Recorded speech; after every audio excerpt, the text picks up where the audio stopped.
Assalamualaikum warahmatullahi wabarakatuh. Pada pertemuan kali ini kita masih membahas mengenai trigonometri, tapi kali ini saya hanya ingin menjelaskan secara singkat mengenai perbandingan trigonometri. Materinya ada di modul yang minggu lalu. Jadi di sini kita hanya akan membahas beberapa contoh. Yang pertama itu ada perbandingan trigonometri. Jadi di sini ada sebuah segitiga ABC, segitiga siku-siku di B, di mana juga terdapat sebuah sudut yang kita beri nama alfa. Jadi sisi di depan alfa itu disebut dengan sisi depan sudut. Ya, di sini kita panjangnya kita tuliskan dengan Y. Kemudian sisi di samping sudut adalah sisi samping sudut, besarnya adalah X. Kemudian di sini ada sisi miring itu adalah hipotenusa. Nah, dari segitiga siku-siku ini kita bisa menentukan 6 perbandingan trigonometri. Yang sering sekali disebut itu adalah sin, cos, dan tan. Oke, yang pertama untuk sin itu rumusnya adalah sisi depan per sisi miring atau disingkat dengan demi.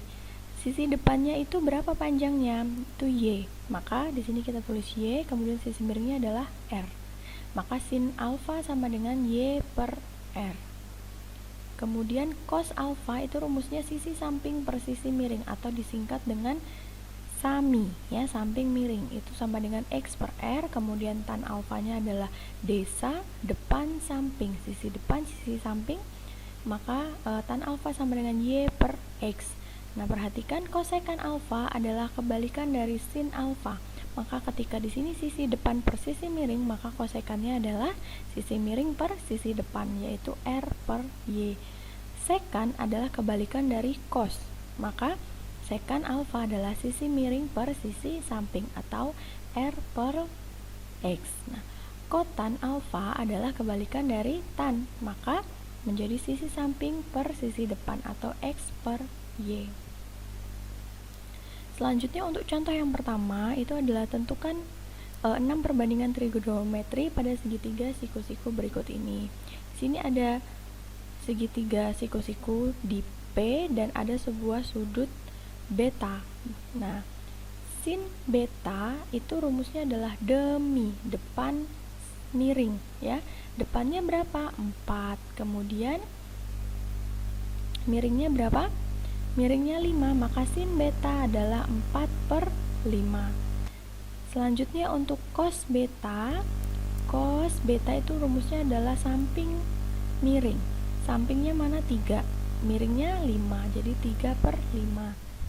Selanjutnya untuk tan beta, rumusnya adalah desa, depan samping. Depannya beta siapa?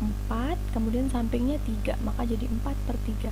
Nah, selanjutnya untuk kosekan, bisa tidak melihat gambar ini, tapi kita lihat kebalikan. Kosekan itu kebalikan dari sin, maka ketika di sini sinnya 4 per 5, maka kosekan B-nya adalah 5 per 4. Gitu juga dengan sekan. Sekan adalah kebalikan dari cos, maka di sini 3 per 5 cosnya, maka sekan betanya adalah 5 per 3. Selanjutnya yang terakhir ada kotan beta. Kotan beta itu kebalikan dari tan, maka di sini tannya adalah 4 per 3, maka kotannya adalah 3 per 4. Contoh yang kedua, kita diminta untuk menghitung nilai Y pada segitiga siku-siku berikut ini. Perhatikan yang diketahui adalah satu buah sudut yaitu 30 derajat dan sebuah sisi 75 cm. Kemudian di sini sisi miringnya ini diketahui besarannya adalah Y, itu yang ditanyakan. Nah, perhatikan ya, dari sudut segitiga siku-siku ini coba kira-kira yang cocok digunakan itu antara sin, cos, tan atau kosekan, sekan atau kotan itu yang mana? Jadi kita punya sebuah sudut ya, yang diketahui itu sisi depan dan miring. Depan dan miring itu berarti rumusnya siapa?